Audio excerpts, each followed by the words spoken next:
Y buenos días. Como siempre habla para ustedes el hermano Alexander Castellanos y estamos estudiando sobre este tema de Filipenses, de encontrar unos pocos hombres buenos. Y en la clase pasada comenzamos a ver el aspecto de un hombre que se arriesgaba.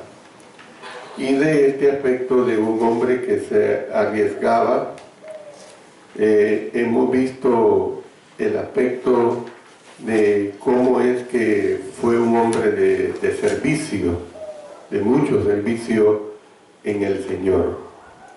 Nuevamente doy un saludo para la iglesia, así como para todos aquellos que en diferentes lugares escuchan la palabra de nuestro Dios. Y ahora vamos a ver sobre el aspecto que corresponde al sacrificio que hizo este hombre. O sea, miren lo que nosotros podemos ver en cuanto a ese sacrificio. Epafrodito pagó un precio por su servicio, es decir, y el precio que pagó es que él se enfermó. El versículo 26 dice que había enfermado, y el versículo 27 dice que estuvo enfermo a punto de morir.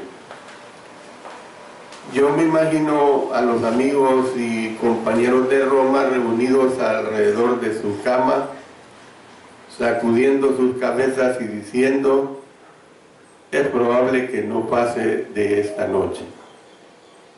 Ustedes tienen que entender que estamos hablando de hace más de 2000 años, donde la ciencia médica, siempre han habido médicos. El hecho de que Lucas fue y es tratado como el médico amado, pero la ciencia médica pues no estaba avanzada como lo sucede en nuestros tiempos.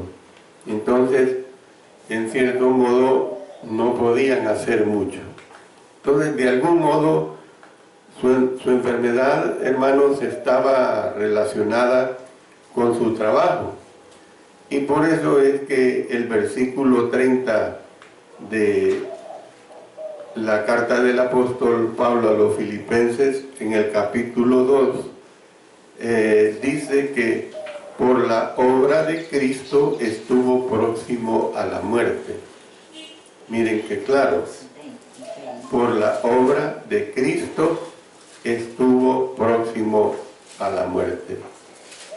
El detalle en el sentido de que Epafrodito expuso su vida, dice, y de que estuvo a punto de morir. Fíjense bien, dos cosas: expuso su vida y que estuvo a punto de morir. Fascinaba. Yo lo puedo relacionar en nuestros 12 años de guerra, cuando nos tocó predicar y sobre todo viajar en esas carreteras, sobre todo las carreteras del oriente, las carreteras del norte. Entre más se adentraba uno, el peligro era mayor. Entonces, cada vez que se lee esas palabras, uno se puede preguntar: ¿qué hizo Epafrodito que puso su vida en peligro? ¿Ve? Entonces, después de estudiar el asunto, todavía se puede decir con certeza, pero yo puedo darles algunas conjeturas, unas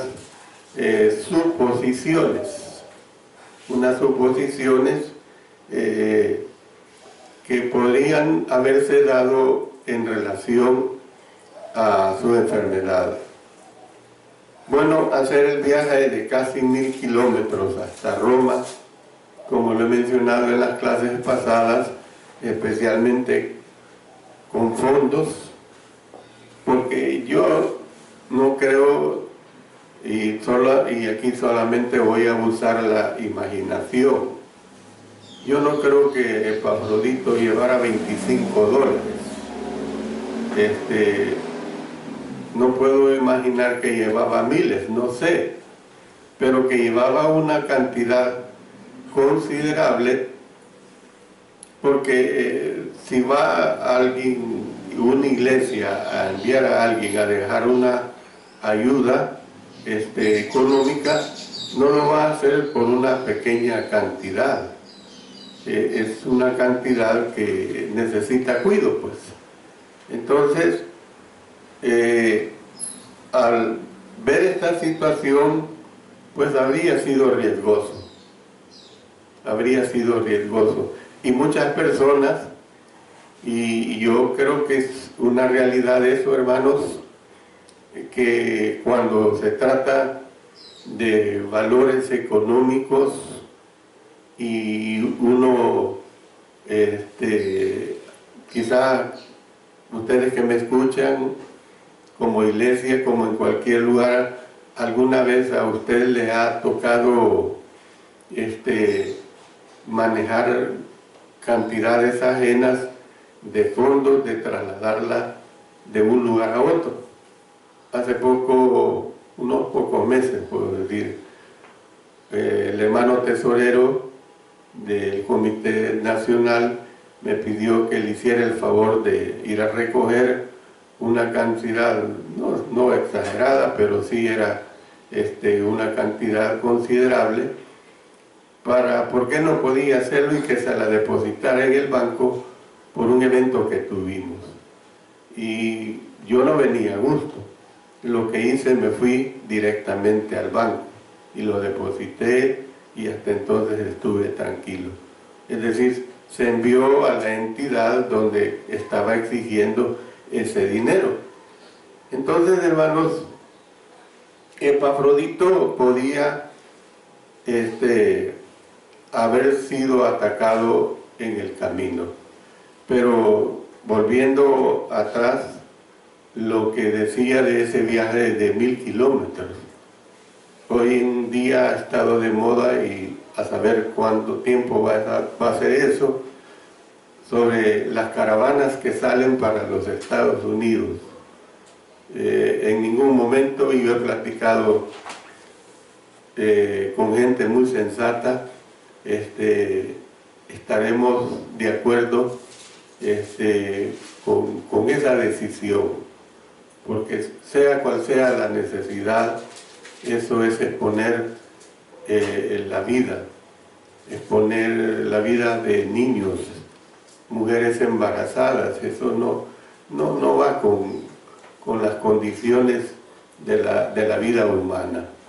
Entonces, Epafrodito pudo haber sido atacado en el camino.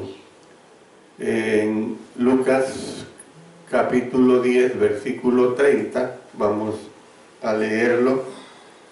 Lucas capítulo 10, versículo 30, dice que respondiendo Jesús dijo: un hombre descendía de Jerusalén a Jericó y cayó en manos de ladrones, los cuales le despojaron e hiriéndole se fueron, dejándole medio muerto. O sea, que esto de los asaltos, esto del problema de los ladrones, no es cuestión nueva, hermano. Y aquí tenemos un caso patético que el Señor Jesús lo está narrando. ¿Ve? Dice que le dejaron a este hombre medio muerto. Entonces, era algo real, pues, esta situación. Esta porción nos muestra que esto era común. Si fue atacado Epafrodito, se las arregló para mantener a salvo el donativo para Pablo. En segundo lugar, viajar en aquellos tiempos era riesgoso debido al predominio de las enfermedades. Pueda que Epafrodito contrajera algún mal en ese viaje. Y ustedes recuerden que en ese tiempo no habían vacunas. Todavía si nos vamos al siglo XVIII, hermanos, aún parte del XIX y quizás inicios del XX, cuando se hacían viajes en embarcaciones que no eran las embarcaciones de tipo moderno que existen ahora en día, pero cualquiera que sea una embarcación moderna o de aquellos tiempos, cualquier embarcación es una embarcación chiquita, pequeña, por grande que sea, por monstruoso que sea su tamaño, en comparación con el tamaño del mar. De Europa a América se hacían muchos viajes en embarcaciones. ¿Y qué es lo que sucedía? Que en el trayecto morían muchas personas porque les llegaba alguna peste. Era bien famosa la fiebre amarilla. De acuerdo a los países donde pasaban, era famosa la peste bubónica, que la causa la rata, y las embarcaciones estaban llenas de ratas. ¿Ve? Entonces, era fácil, pues, en aquellos tiempos enfermar. Hoy en día, gracias a Dios, Dios ha permitido a los hombres que hayan una diversidad de vacunas. Desde que un niño nace, a los 2 meses lo vacunan, y así sucesivamente se llega hasta los 7, 12 años recibiendo vacunas. Si recibimos una herida, vamos a una unidad de salud y lo primero que nos ponen es la vacuna contra el tétanos. Es algo muy saludable para evitar una infección que nos pueda causar la muerte. En tercer lugar, tal vez el riesgo provenía de ministrar en la misma Roma. ¿Por qué? En las áreas metropolitanas atestadas, la enfermedad se propagaba rápidamente, y los autores antiguos cuentan acerca de fiebres que se propagaban como plagas por la ciudad de Roma. Aparte de que era una ciudad bastante degenerada, había mucha corrupción, había mucha inmoralidad. Entonces, yo no digo que Epafrodito estaba participando de esta situación, pero estoy refiriéndome a que las bacterias se podían diseminar. Otro aspecto que puedo mencionar es que puede ser que el riesgo se originaba en a lo mejor ser identificado como un hombre sometido a juicio por su vida. Es decir, le está sirviendo al apóstol Pablo y está en la cárcel. Es como si hoy en día su servidor en su vida normal haya sido amigo de alguien que está en la cárcel y que tuvo un puesto de preeminencia, pero eso a mí no me quita la amistad con esa persona, porque fuimos amigos cuando él no cometió tal delito. ¿Ve? Entonces el hecho pues de esa relación de amistad con alguien que está condenado podría verse mal.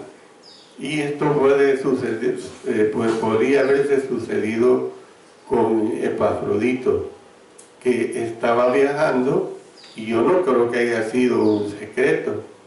Yo no creo que Epafrodito iba en las embarcaciones o carretas o lo como fuera, y no saberse, al menos por algunas personas, cuál era a la misión que él estaba llevando. Pablo así había sido acusado de traición, hermanos. Hasta donde los romanos lo entendían, no había delito peor que ser acusado de traición. Eso era lo peor, hermanos, ser acusado de traición. Es como aquí en este país, los que ya tenemos cierta edad, un poco avanzada, lo entendemos, que más o menos en los años 30, ser acusado de comunista era ya firmar su sentencia de muerte. Por eso se dio esa masacre allá en Izalco y en Nahuizalco, que los pobres campesinos fueron acusados de comunistas, y hubo una masacre de 30.000 campesinos por ser acusados falsamente por la justicia que pedían. ¿Ve? Eran maltratados enormemente. Entonces, pero si se acusaban de comunistas, pues prácticamente era ya estar casi muerto. Entonces, nosotros podemos ver, hermanos, que quien quiera que se propusiera ofrecerse como asistente personal de un hombre que esperaba juicio por una acusación capital, se estaba exponiendo a sí mismo al muy considerable riesgo de implicarse en la misma acusación. Podrían pensar que era cómplice, que estaba de acuerdo. Hay que entender, hermanos, que la acción de la iglesia de Filipos, la acción de Epafrodito, era una acción totalmente espiritual, de índole espiritual. Es como que si de repente, con o sin razón, un hermano cayera preso y la palabra de Dios me dice que le tengo que asistir. Entonces, independiente de que haya o no sido culpable, pero yo tengo que ir a visitarle a la cárcel y consolarle, y si es posible llevarle un óvulo.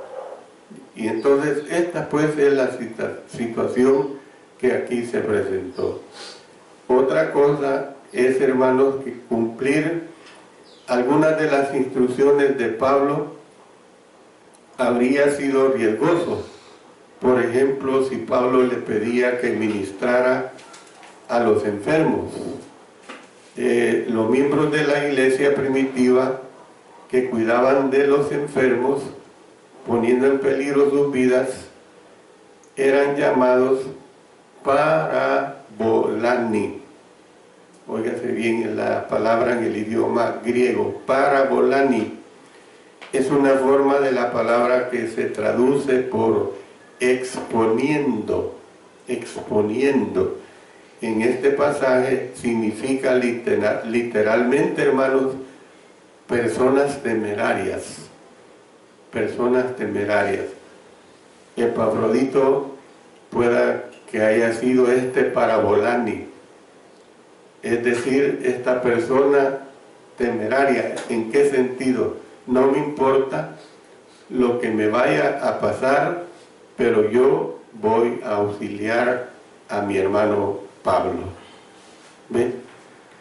Y la última conjetura que podemos hacer, hay muchas más, pero podemos decir que tal vez se desbordó por las tareas que a él le tocó hacer. Si estamos en lo correcto al suponer que los colaboradores del apóstol Pablo, excepto Epafrodito, estaban fuera de la ciudad, puede ser que trató de hacer a lo mejor el trabajo de 3 hombres. Y si hizo ese trabajo de 3 hombres, a lo mejor se agotó terriblemente.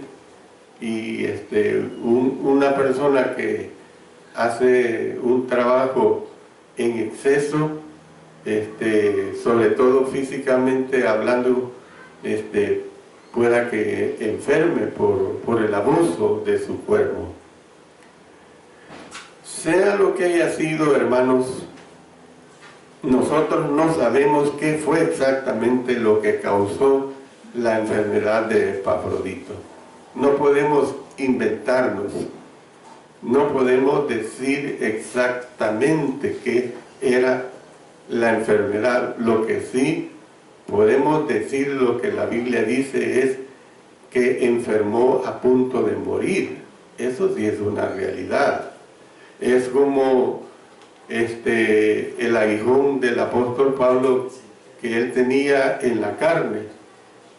Muchos especulan que era el problema de la vista. Es una especulación nada más. Pero la Biblia no nos dice claramente que ese era su aguijón. Podría haber sido que de repente le atacaba un fuerte dolor de estómago, hermano. En aquellos tiempos no existían las condiciones de higiene, y luego un reo, hermanos, no es tratado en las mejores formas. Podemos imaginar pues esta situación. Nosotros no sabemos qué fue exactamente lo que le causó la enfermedad de Epafrodito. Lo que sí sabemos es que arriesgó su vida por el Señor. Eso sí es totalmente muy claro. El uso de la palabra exponiendo, fíjense bien, la palabra exponiendo, traducida de una forma de la palabra griega paraboleumai, es parecida a parabolani.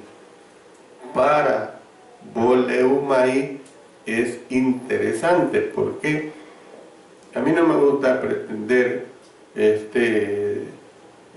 que hablo griego y que sé griego a la perfección, pero sí me gusta decir de dónde provienen estas palabras para que entendamos bien el significado.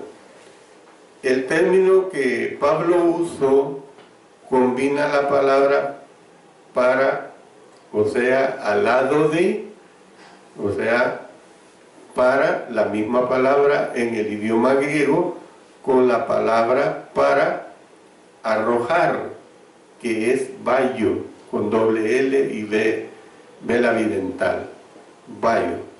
Entonces se refiere a la exposición de uno mismo al peligro. Se refiere a la exposición de uno mismo al peligro.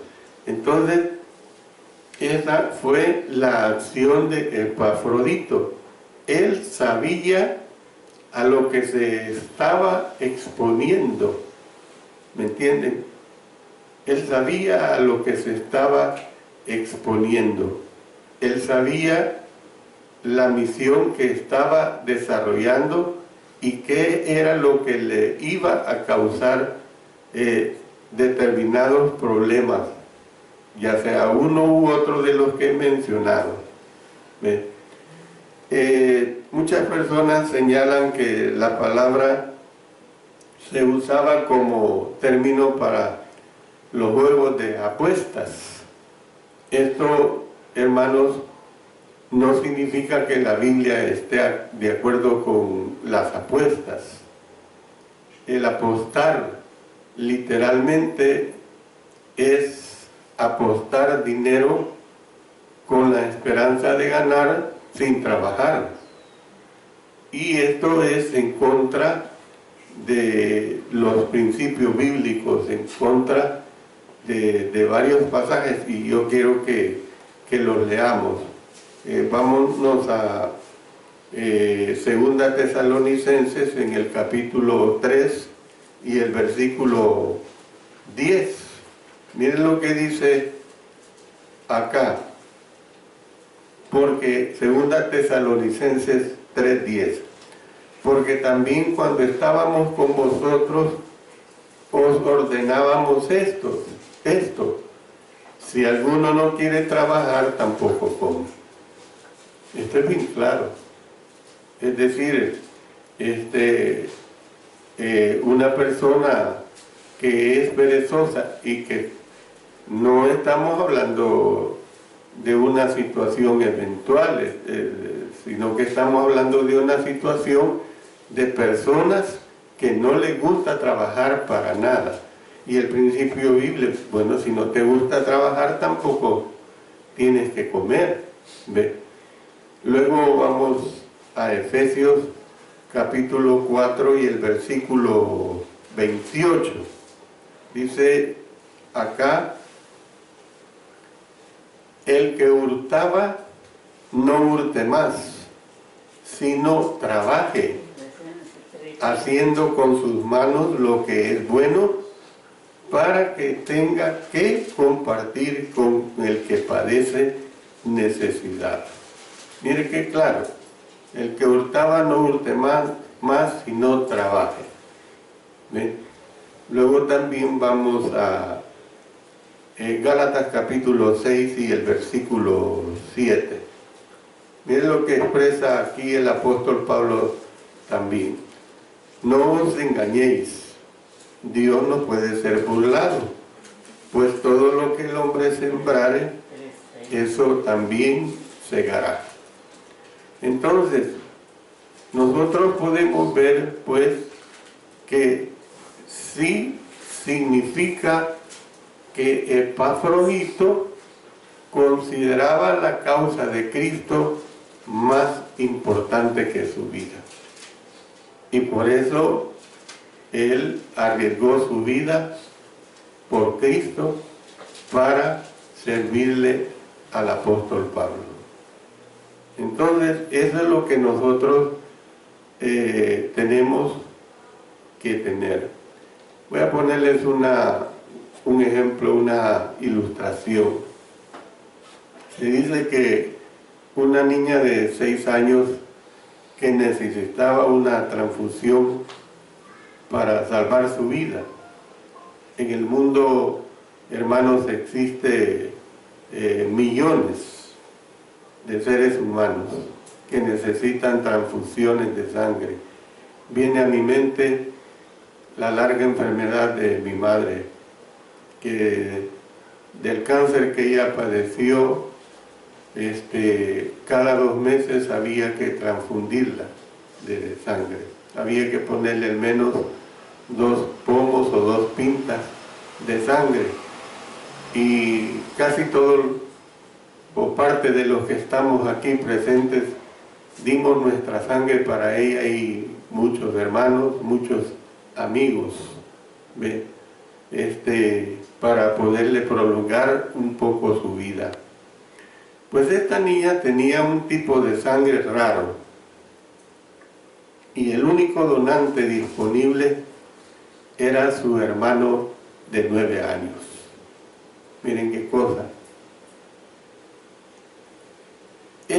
Consintió, o sea, el niño consintió en que se tomara de su sangre para salvar a su hermana. Y cuando le estaban sacando la sangre, él miró al profesional de sacarle su sangre y le preguntó: ¿cuándo moriré yo? ¿Cuándo moriré yo? Él creía que dar su sangre daría como resultado su muerte. Era un niño apenas de 9 años, pero estaba dispuesto a hacer el sacrificio con tal de que su hermana pudiera vivir. Eso fue lo loable en este niño. Entonces, ¿qué podemos decir? Que gracias a Dios por aquellos que se atreven a exponer sus vidas, por decirlo así, para que la obra del Señor pueda vivir y prosperar. Hay y han habido, y yo no les puedo decir, no me lo pregunte, pero han habido en muchos países del mundo donde la iglesia existe, de hermanos, de hermanas que han expuesto su vida para que la obra del Señor pueda vivir y prosperar. Eso es algo digno de alabanza. Miren lo que escribió el apóstol Juan. Dice en su primera carta, en el capítulo 3, verso 16. Primera Juan 3, verso 16. En esto hemos conocido el amor, en que Jesús puso su vida por nosotros. También nosotros debemos poner nuestras vidas por los hermanos. Muy hermoso. Jesús puso su vida por nosotros, dice, también nosotros debemos poner nuestras vidas por los hermanos. Esta es una realidad que no la vamos a cambiar, porque esa es la voluntad de nuestro Señor. Si un día nos toca exponer su vida por sus hermanos, pues gracias a Dios. Gracias a Dios. Y yo les digo esto, si llegáramos a los extremos de que de repente viniera la autoridad y yo estoy predicando y me dijera, mire, lo vamos a llevar preso porque está predicando el Evangelio, que me lleven preso. ¿Ve? Sé que sería duro para mi esposa y para mis hijas y para ustedes como hermanos en Cristo. Pero si me dicen, lo vamos a llevar preso porque usted está predicando el Evangelio, que lo haga. Que lo haga. Dios conmigo. ¿Ve? Entonces, hermanos, tenemos que entender que cuando Epafrodito pensó en que le iba a llevar ese donativo al apóstol Pablo, yo no dudo que él razonó también, yo lo voy a hacer porque se lo voy a llevar a un siervo del cual yo he recibido el mensaje, del cual ahora yo soy salvo, del cual soy digno. Hoy en estos días yo me tomé una foto bien sonriente y quizás todos se admiraron porque mi rostro no es sonriente. Y puse mi mensaje de buenos deseos de Año Nuevo. Y me encantó, muchos hermanos y hermanas les agradó el mensaje. Pero hay un hermano, creo que está viviendo en los Estados Unidos a saber desde cuánto tiempo atrás. Y me dice, hermano, yo vivo muy agradecido con usted, me dice, porque yo aprendí mucho de la palabra de Dios con usted en lo que usted enseñó allá en la iglesia en Usulután. Y eso, hermanos, estoy hablando de por lo menos unos 35 años atrás, quizás un poco más. ¿Ve? Y yo recuerdo, hermano, que cuando usted me preguntaba y daba su clase, me decía, hermano Jiménez, ¿qué piensa usted de esto? Entonces, yo sinceramente, hermanos, no recuerdo ese episodio de llamarle hermano Jiménez. Hemos enseñado tanto y en tantos lugares que es difícil. A mí me da, y no me refiero al caso del hermano Jiménez, pero me da vergüenza con tantos hermanos y hermanas que me dicen, hermano, yo recibí sus clases de tal libro de la Biblia en tal lugar, o hay hermanos que me dicen, hermanos, yo a usted no lo olvido porque usted me bautizó. ¿Ve? Pero yo no lo recuerdo, es difícil eso.